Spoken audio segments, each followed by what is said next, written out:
Bismillahirrahmanirrahim. Allahumma salli ala Sayyidina Muhammad. Allahumma salli ala Sayyidina Muhammad. Allahumma salli ala Sayyidina Muhammad. Jadi pada hari ini kita akan membincangkan tentang mengapa perlu mempelajari sirah. Yang mana hari ini ramai bertanya kenapa kita perlu mempelajari sirah. Mereka bertanya bukan hendak mengetahui, tetapi mereka bertanya untuk satu penghinaan, iaitu mengapa perlu belajar tentang sirah, kenapa nak belajar dan apa manfaat yang kita dapat.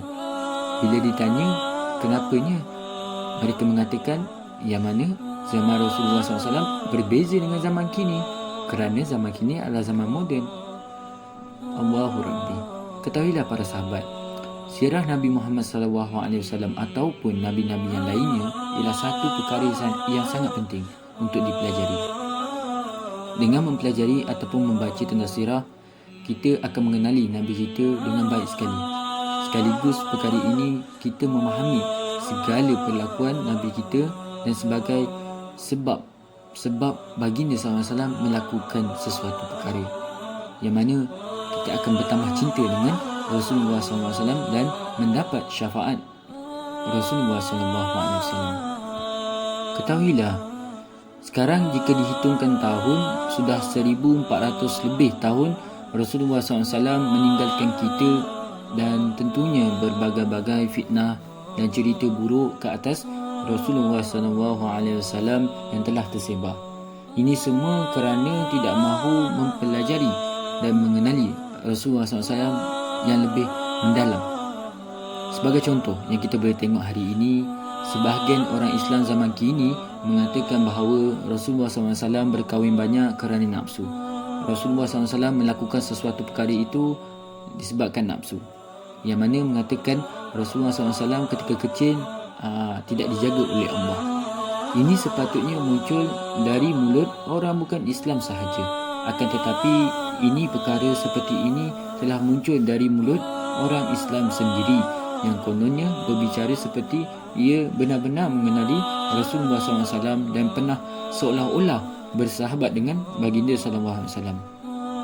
Ini sesungguhnya ialah kerosakan pada hati mereka. Bagaimana dengan tanpa belajar dan hanya sekadar mengkaji dari buku-buku orang yang membenci Nabi, tetapi mereka berani berkata lancang seperti ini. Oleh itu, ketahuilah para sahabat, inilah pentingnya bagi kita untuk membaca tentang kehidupan Rasulullah SAW. Haruslah diketahui juga bahawa agama kita tidak pernah menghina mana-mana Nabi, dan agama kita juga mengajar bahawa Nabi Isa ialah utusan Allah, Nabi Musa ialah utusan Allah.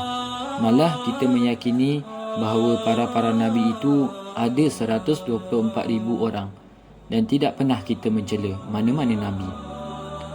Jadi jelas mengapa perlu kita mempelajari sirah Rasulullah SAW dan para Nabi yang lain. Bagi untuk memahami sirah Rasulullah SAW, seseorang itu hanya perlu mempelajari 4 perkara sahaja, iaitu kelahirannya, pengutusannya, kehidupan dan dakwahnya di Mekah, kehidupan dan dakwahnya di Madinah. Jika kita sudah memahami perkara ini, maka segala perkara yang kita runsingkan dalam perlakuan Rasulullah SAW akan jelas di mata dan akal kita.